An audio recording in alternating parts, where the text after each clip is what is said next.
하나님의 선민인 이스라엘 백성의 역사는 고난과 회복의 역사였습니다.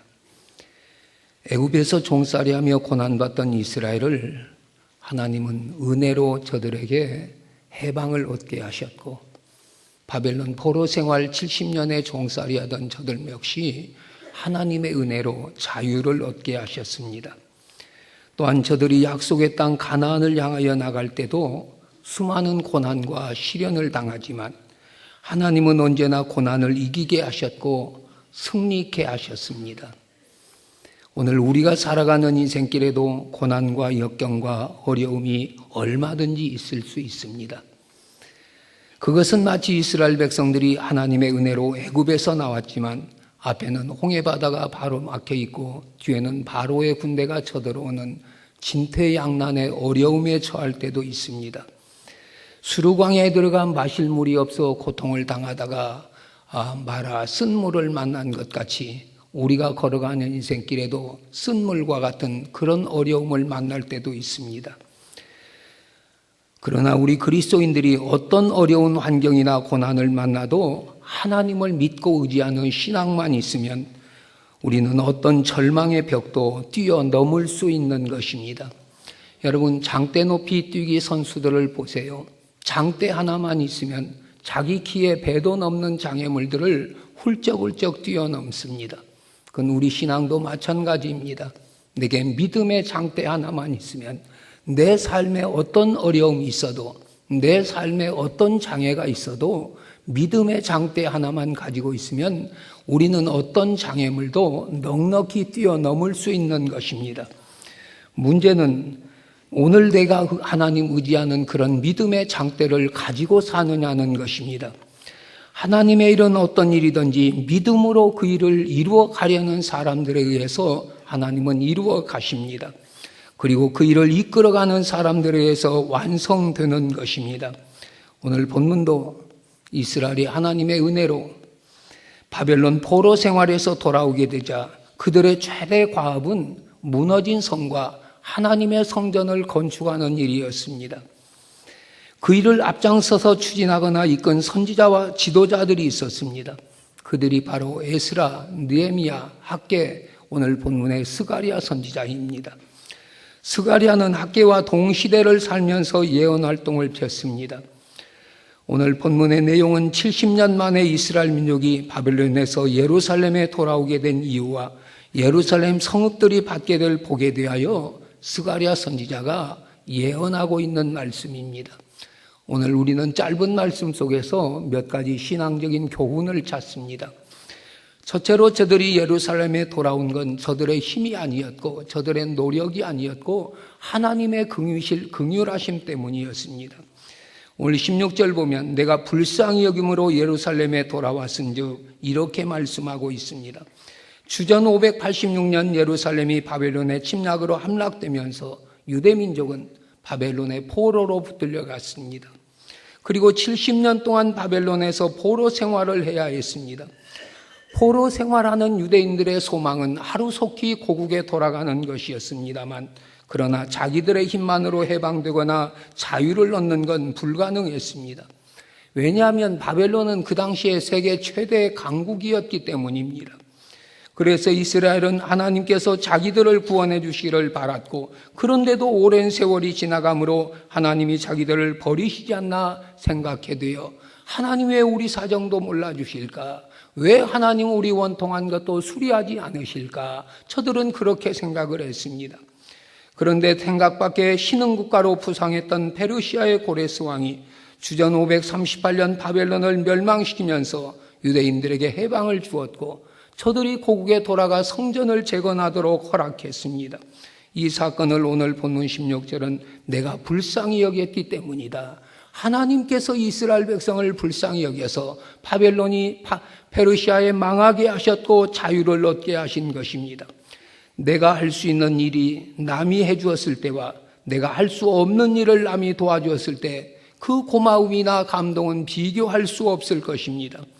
바벨론이 포로에서 돌아온 유대민족의 경각을 했습니다.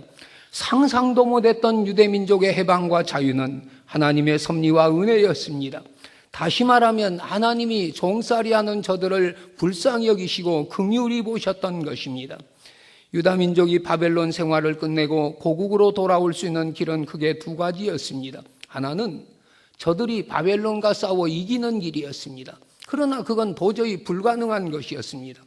다른 하나는 바벨론 왕이 특혜를 베풀어 주는 길입니다. 그런데도 그것도 불가능했습니다. 그런 불가능한 상황 속에서 하나님은 페르시아를 일으켜 바벨론을 멸망시키고 유대민족을 해방시켜 주신 것입니다. 여러분, 그런 은혜는 비단 유다민족만 받는 것은 아닙니다. 저도 받았고 여러분도 받았습니다.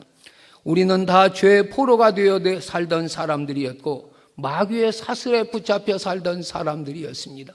육신의 정욕, 안목의 정욕, 이생의 자랑만을 위하여 살던 사람들이었습니다. 그런데 하나님이 우리를 긍휼히 여겨주셔서 독생자 예수 그리스도를 이 땅에 보내시고 우리로 저를 믿게 하시고 하나님 자녀 되게 하시고 하나님 백성 삼아 주셨습니다. 그것만이 아니고 매일매일의 삶을 하나님께서 우리를 긍휼히 여겨주시고 인도해 주시는 것입니다. 여러분, 저는 하나님께 늘 기도할 때마다 하나님 종을 긍휼히 여겨주시고 주님의 보혈로 나를 덮어주시며 성령의 기름 부으심으로 내게 충만함을 주시옵소서, 이 기도를 매일매일 드립니다.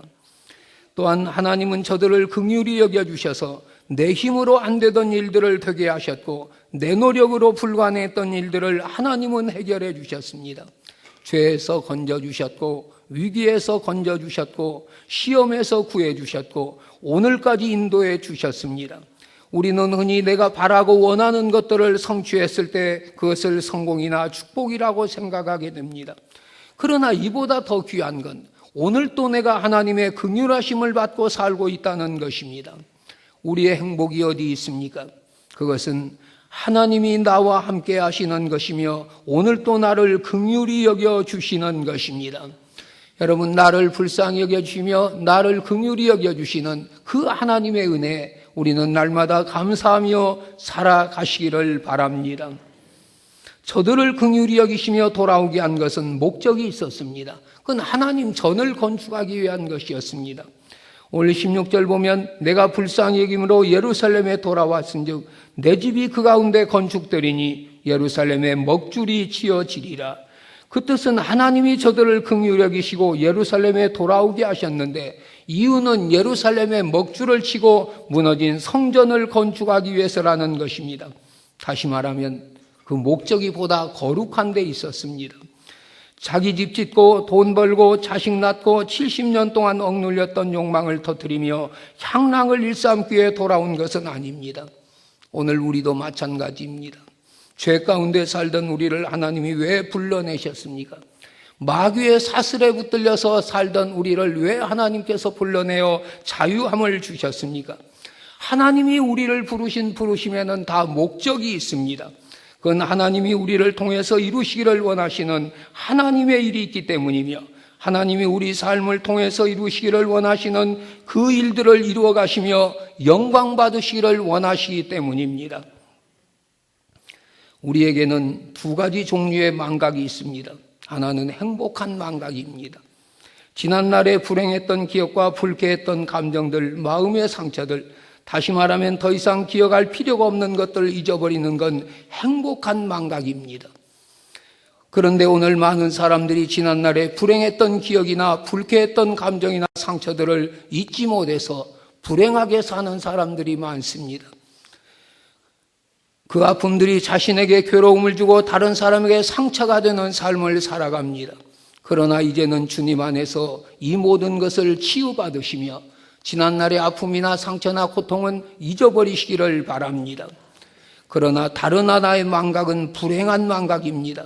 그건 잊어서는 안 될 것들을 잊어버리는 경우입니다. 예를 들면 지난날에 내가 하나님께 받은 은혜라든지 하나님과의 약속이라든지 가난하고 불행했을 때의 겸손한 자세라든지 이런 것들을 잊어버리는 건 불행한 망각입니다. 오늘 우리는 하나님의 은혜를 잊어버리면 안 됩니다. 하나님과의 약속을 잊어버리면 안 됩니다. 오늘 내가 왜 오늘 여기 앉아 있는가를 생각해 보시기를 바랍니다. 하나님의 부르심과 택하심을 입은 우리가 아니 내가 돈 벌고 잘 살고 일하고 놀고 먹고 마시는 것이 내가 존재하는 이유라면 예수를 모르는 사람들과 교회를 안 다닌 사람들과 다른 이유가 어디에 있습니까? 왜 사십니까? 왜 일하십니까? 사는 이유도 일하는 의미도 가치도 모르던 나의 삶 속에 하나님이 성령의 생기를 불어넣어 주기 때문에 사는 맛이 있고 일하는 맛을 알게 됩니다. 한마디로 우리는 예수 안에서 신바람 나는 인생을 살게 되는 것입니다. 하루야마 시게오 박사의 말에 의하면 사람은 뇌에서 분비되는 모르핀의 분비량이 많아야 즐겁고 유쾌하게 살아간다는 것입니다. 그러나 사람이 자신이 살아가는 사명을 자각했을 때, 다시 말하면 나는 무엇을 위해 왜 태어났는가를 깨달았을 때 하나님은 그 사람의 뇌내에서 모르핀을 분비해주고 지칠 줄 모르는 활력과 성실함으로 발전적인 사고를 펼쳐나감으로 성공적인 인생을 살게 하신다는 것입니다. 인간은 하나님을 섬기고 찬양하기 위해 피조된 존재입니다. 그 일을 해나갈 때 인간의 삶의 의미와 보람을 누리게 됩니다. 하루야마 시게오 박사의 말은 인간은 자기가 해야 할 일, 즉 보람되고 가치 있는 일을 할 때 모르핀 분비량도 많아지고 건강하게 된다는 것입니다.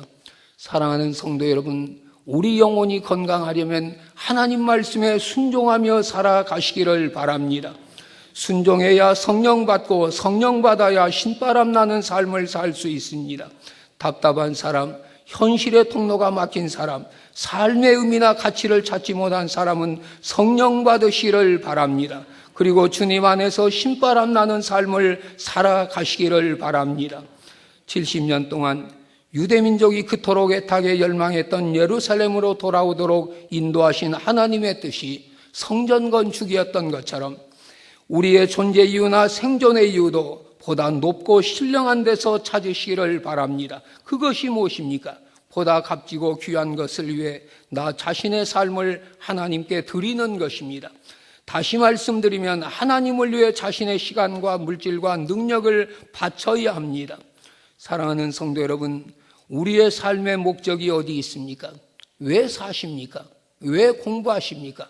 왜 사업하십니까? 왜 자녀를 낳습니까? 왜 물질을 모읍니까? 내가 하는 그런 모든 것들이 하나님과 상관이 있는 일입니까? 아니면 나만을 위한 것입니까? 하나님이 오늘 또 나를 살려주시고 보호해 주시는 이유는 하나님의 뜻을 이루게 하시며 나로 하여금 하나님의 일을 통해서 영광을 드러내고자 하는 것입니다. 그 뜻을 분별하고 하나님 중심으로 살아야 하나님 자녀인 것입니다. 하나님이 우리에게 긍휼을 베풀어 주시고 하나님의 자녀 되게 하신 목적은 오늘 또 우리를 통해서 하나님이 하실 일이 있기 때문이며 우리를 통해서 이루시기를 원하시는 일들이 있기 때문임을 기억하면서 여러분 그 일에 쓰여지며 쓰임받는 삶을 살아가시기를 바랍니다. 셋째로 넘치도록 다시 풍부하게 될 것이라는 약속입니다. 오늘 17절 보면 만군의 여호와의 말씀에 나의 성읍들이 넘치도록 다시 풍부할 것이라. 예루살렘은 완전히 폐허가 되었습니다. 예루살렘은 완전히 망했습니다. 그런 폐허가 된 예루살렘이 회복되고 다시 차고 넘치는 복이 임한다는 것입니다. 우리가 늘 기억하고 분명히 해야 될 사실이 있습니다. 그것은 차고 넘치는 회복과 복은 하나님이 주신다는 것입니다. 누가 내 삶을 풍부하게 해줄 수 있습니까? 누가 내 삶을 복되게 할 수 있습니까? 그건 우리 하나님이 하셔야 합니다. 그리고 그 복은 하나님을 생각하고 하나님의 일에 최선을 다하는 사람에게 임한다는 것입니다. 정명훈 씨는 한국이 낳은 세계적인 음악가입니다. 그가 한 말 중에 이런 말을 저는 늘 마음에 새깁니다. 음악인이 순수하게 음악을 사랑하면 언젠가는 그가 사랑하는 음악이 그에게 돈과 명예와 인기와 행복 등 모든 것을 가져다 줄 것이다. 그러나 음악인이 음악을 살아가지 않고 그 음악이 가져다 줄 것들, 예를 들면 음악보다 돈이나 명예나 인기 등을 더 사랑하게 되면 음악은 그를 떠나게 될 것이다. 음악인은 무엇보다 음악 자체를 사랑해야 된다는 것입니다. 이 이야기는 그리스도인이 주님을 사랑하는 것과 같습니다. 내가 하나님을 순수하게 사랑하고 섬기고 내게 주신 사명을 감당하면 하나님은 내게 성공과 명예와 인기와 물기를 가져다 주실 것입니다. 그러나 하나님을 사랑하지 않고 하나님 주시는 것들, 돈이나 명예나 인기 등을 사랑한다면 하나님은 나를 떠나시고 말 것입니다. 그렇기 때문에 우리는 누구를 사랑해야 합니까? 돈이나 명예나 성공 때문에 하나님 외면하고 산다면 하나님도 우리를 외면하실 것이고, 그리고 하나님이 주시는 은혜와 복도 나를 떠날 것입니다. 본문을 주목합니다. 나의 성읍들이 넘치도록 다시 풍부할 것이라. 여기서 말하는 성읍은 예루살렘과 유대 나라를 뜻합니다. 그리고 내 가정과 교회와 나라를 의미합니다. 어떻게 해야 풍부하게 될 수 있습니까? 하나님의 일을 우선으로 생각하고 하나님의 일을 감당하시기를 바랍니다. 내가 하나님의 일을 맨 끈 순서에 놓고 틈나면 생각하고 여력이 생기며 감당한다면 하나님도 내 문제를 맨 끝에 놓고 마실 것입니다. 은혜와 복은 준비한 만큼 받는 법입니다. 축복도 자기 그릇대로 받는 법입니다. 미국의 감리교 부인사인 오랄 로버츠는 당신이 준비한 축복의 그릇을 가지고 주님을 만나면 주님은 당신의 모든 것을 채워주실 것입니다. 그런데 무엇보다도 중요한 것은 하나님을 생각하고 하나님께 헌신하는 태도를 가져야 할 것입니다. 여러분, 날마다 하나님 생각하고 하나님께 헌신하는 믿음 가지고 살아가시기를 바랍니다. 인간은 다 부족합니다. 우리가 스스로를 아무리 뛰어나다 할지라도 전능하신 하나님 앞에서는 부족하기 짝이 없습니다. 때로는 작은 개미 한 마리만 또 못할 때가 있습니다. 그렇다면 오늘 우리의 삶을 도우실 분은 누구입니까? 전능하신 하나님이십니다. 그 하나님께 찾아와 예배드리고 기도하는 사람이 지혜로운 삶을 사는 사람입니다. 오늘 축복의 근원이 누구이십니까? 하나님이십니다. 하나님이 우리의 운명을 바꿔놓으실 수 있습니다. 그리고 그러므로 예배드리고 기도하는 사람은 축복의 지혜를 가진 사람입니다. 우리는 주님께 나오는 일과 은혜와 복받는 일에 삶의 우선순위를 두시기를 바랍니다. 은혜 못 받고 은혜 잊어버리면 되는 일이 없습니다. 사업도 장사도 회사도 가정도 은혜 받아야 신장하고 평안하고 융성합니다. 교회도 은혜가 넘쳐야 성장하고 부흥합니다. 은혜 받기 위하여 날마다 기도하며 말씀 안에 살아가시기를 바랍니다. 우리 교회가 은혜와 복이 차고 넘치는 교회가 되어야 합니다. 오늘 우리 가정이 은혜와 복이 차고 넘치는 가정이 되어야 합니다. 오늘 우리의 삶이 은혜와 복이 차고 넘치는 삶이 되어야 합니다. 오늘 우리 모두가 하나님이 주시는 은혜와 복이 차고 넘치는 삶을 살기를 원한다면 날마다 하나님의 긍휼의 은혜를 힘입고 살아가시기를 바랍니다. 그리고 부르심에 합당한 삶을 살아가시기를 바랍니다. 그러면 우리의 모든 것을 풍부하게 하시는 하나님의 은혜와 복이 우리 삶에 넘치도록 하나님께서 허락하실 것입니다. 기도하시겠습니다.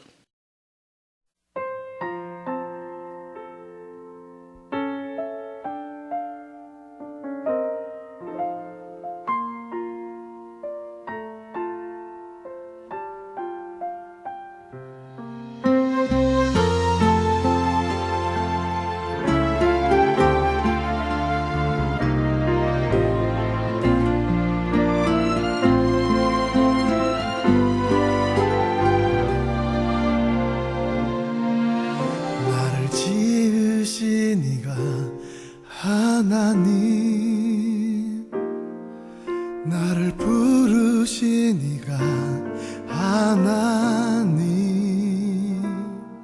나를 보내시니도 하나님 나의 나 된 것은 다 하나님 은혜라 나의 달려갈 길 다 가도록 나의 마지막으로 가도록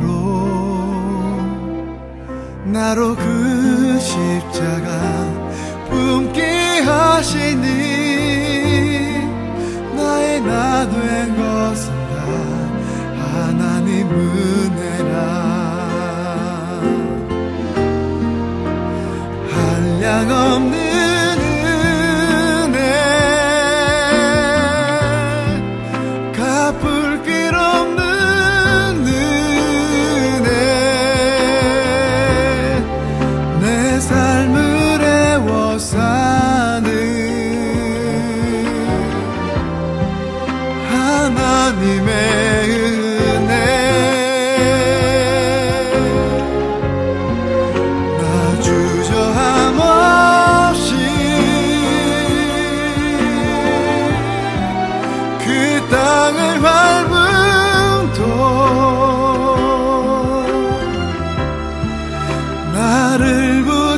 대신